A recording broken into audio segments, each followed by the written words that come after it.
Yeah, so in the previous video you saw how to calculate the direct power. That was by connecting the detector directly between the microwave source and the VSWR meter. We calculated the direct power to be 15 dB.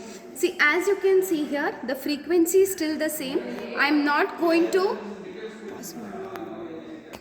as you can see here, the frequency is remaining the same, that is of 2.744 gigahertz. I have not changed it and I am not going to touch it also. So now what I am going to do is, this is my transmitting antenna here.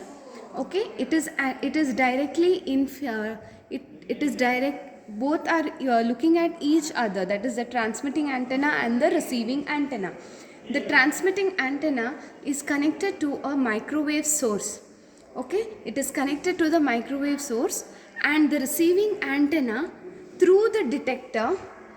This is how a detector looks like. Okay, this is a round detector. You also have a square detector. Basically, a detector is required in order to detect the microwave frequencies or the high frequencies. For the VSWR, in order to detect the high frequencies, we need to connect this detector. Okay, so through this detector we are going to connect it to the VSWR meter. Okay, so as I told you, now we are not going to touch anything, we are not going to touch the microwave source. So next what I am going to do is, first I am going to set this. So now it is out of scale here, you can see it is out of scale.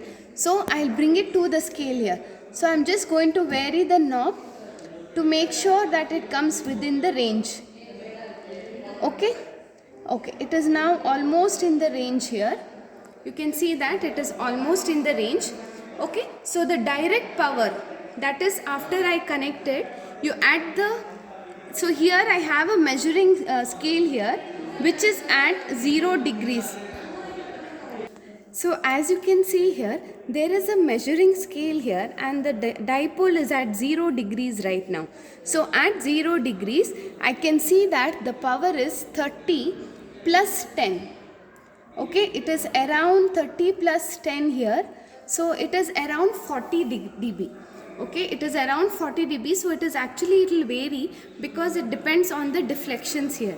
So next what I am going to do is, I am going to vary this, change the direction and keep the antenna at 10 degrees.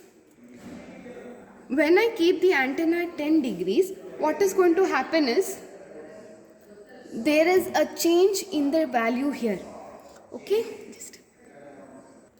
so you can observe here that it is actually at what do you say, at 10 degrees. So from, it is around 38 dB here.